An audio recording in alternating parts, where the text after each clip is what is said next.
इस बीच बड़ी खबर नीट टॉपर कांड से जुड़ी हुई है। सुप्रीम कोर्ट ने काउंसलिंग पर रोक लगाने से इनकार कर दिया है। कोर्ट ने कहा है कि नेशनल टेस्टिंग एजेंसी को नोटिस जारी किया गया है।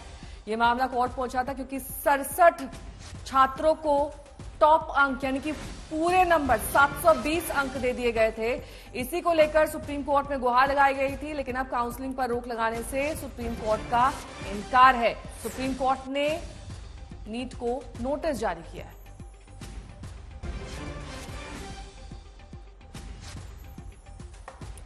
संजय शर्मा हमारे साथ हमारे सहयोगी इस वक्त जुड़ चुके हैं। संजय, क्या क्या हुआ कोर्ट में? सुप्रीम कोर्ट में जब इस मामले की सुनवाई हुई जस्टिस विक्रमनाथ और जस्टिस एहसानुद्दीन अमानुल्लाह की पीठ के सामने, तो वैसे ही कोर्ट ने यह कहा कि चूंकि इसमें एग्जाम की जो सैंक्टिटी है यानी इम्तिहान की जो पवित्रता है, पाकीज़गी है, उस पर असर पड़ा है, लिहाजा वो इस पूरे मामले में एनटीए का जवाब लेना चाहते हैं और इसलिए उन्होंने एनटीए को, नेशनल टेस्टिंग एजेंसी को नोटिस जारी किया है। यानी अगली सुनवाई, जिसकी तारीख अभी तय नहीं है, अगली सुनवाई पर एनटीए को अपने जवाब के साथ हाजिर होना पड़ेगा और अपने जवाब से कोर्ट को संतुष्ट भी करना पड़ेगा। अगर कोर्ट उनके जवाब से संतुष्ट नहीं हुआ तो फिर याचिकाकर्ताओं का हाथ ऊपर होगा, यानी उनका पलड़ा भारी होगा और ऐसे में उम्मीद की जाती है कि शायद अगर उनके जवाब से संतुष्ट नहीं हुआ तो हो सकता है एग्जाम बाद में हो। और अभी जो काउंसलिंग है, फिलहाल हालांकि काउंसलिंग पर रोक नहीं लगाई है सुप्रीम कोर्ट ने, लेकिन अभी और कई याचिकाएं पेंडिंग है, जिसमें अब ये देखना दिलचस्प होगा कि कोर्ट कितनी जल्दी नोटिस का जवाब मांगता है। चूंकि अभी तक आमतौर से कोर्ट रिटर्नेबल नोटिस को कितने दिनों में जवाब देना है उसकी तारीख, उसकी मियाद तय कर देता है, लेकिन फिलहाल कोर्ट ने कोई मियाद तय नहीं की है। कोर्ट ने सिर्फ कहा है कि हम एनटीए को सुनना चाहते हैं और ऐसे में अब ये देखना दिलचस्प होगा कि कोर्ट कितने दिन के बाद इसकी तारीख लगाता है।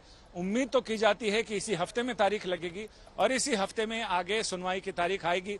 लेकिन कुल मिलाकर नीट के स्टूडेंट्स को थोड़ी राहत जरूर मिली है, क्योंकि उनके मामले को पर कोर्ट ने आगे बढ़ते हुए नोटिस जारी किया है और एनटीए से जवाब मांगा है कि आखिर एग्जाम की सैंक्टिटी पर असर कैसे पड़ा है, इसके लिए जिम्मेदार कौन है, क्या इसकी जांच के लिए एनटीए ने अपनी तरफ से कोई कदम उठाए हैं या फिर वो कोर्ट के आदेश का इंतजार कर रहा है।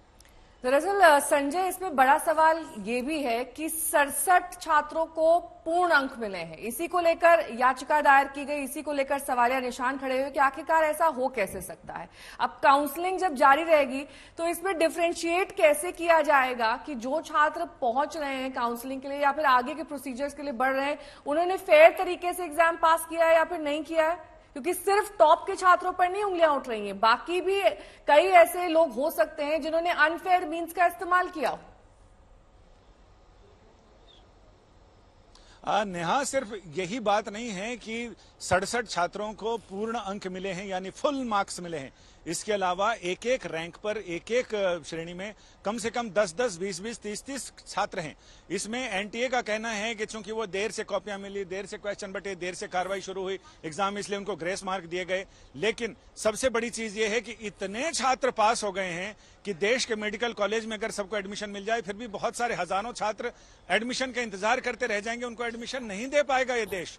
तो ऐसे में इसके लिए जिम्मेदार कौन है? आगे ऐसा ना हो, छात्रों के भविष्य के साथ खिलवाड़ ना हो, उनकी मेहनत और प्रतिभा के साथ खिलवाड़ ना हो, इसके लिए एनटीए आगे क्या करने वाला है? क्या ऐसी फुल प्रूफ योजना बनाने वाला है कि जितने छात्रों के लिए जगह हो उतने ही छात्रों को लिया जाए? ऐसे में क्या फिर प्राइवेट मेडिकल कॉलेजेस में जहां भारी भरकम फीस के साथ एडमिशन होता है, क्या सरकार वहां दबाव बनाएगी कि सरकारी फीस में ही उनका एडमिशन लिया जाए, बाकी की भरपाई सरकार करेगी?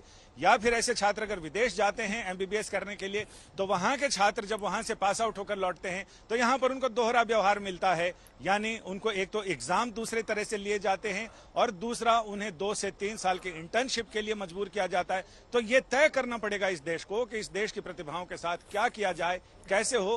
कोर्ट इसमें महत्वपूर्ण भूमिका अदा करने वाला है और ये कोर्ट पे ही ये पूरा मसला गया भी संजय, इसलिए क्योंकि वहीं पर अब नजरें इस बात को लेकर भी थी, क्योंकि यहाँ पर एसआईटी गठन की बात थी, यहाँ पर बात थी कि पूरे जो एग्जाम का प्रोसेस हो उसको रद्द किया जाए, ग्रेस मार्क को लेकर भी कई तरीके के सवाल उठ रहे थे। तो ऐसे में जब कोर्ट ने ये कह दिया कि ना काउंसलिंग पर रोक है ना परीक्षा रद्द की जाएगी, इसका मतलब क्या निकाला जाए?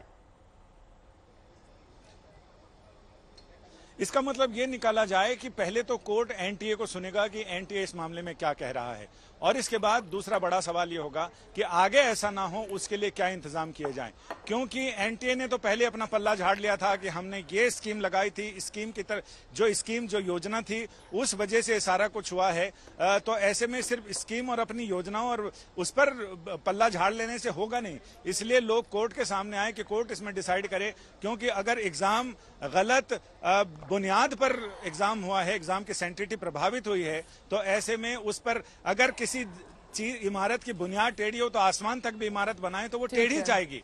ऐसे में इस चीज को अभी ही कैसे रोका जाए, इस पर रोक लगाई जाए। कोर्ट के सामने इस उम्मीद से छात्र गए हैं कि कोर्ट इस पर बताएगा कि अभी इसके लिए और भविष्य के लिए क्या इंतजाम किए जा सकते हैं। एनटीए लाख सफाई देता रहे, लेकिन अब कोर्ट को उसे जवाब देना होगा। अगर जवाब उनका संतोषजनक नहीं हुआ तो आगे कार्रवाई की जाएगी।